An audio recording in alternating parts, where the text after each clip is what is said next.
Hello guys, जय जगन्नाथ। तो चलतु आज बनैबा छतुर पकोड़ा।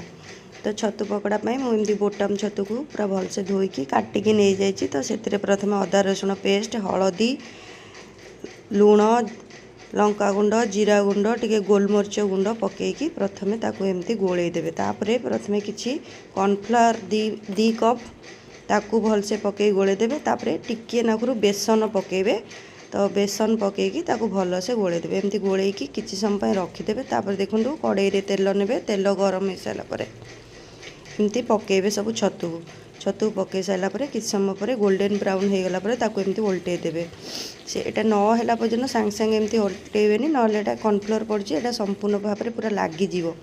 तापर एटा देखंतु हमर छतु पकोड़ा रेडी हो जाइए। आम एबे तेलरू बाहर करदबा।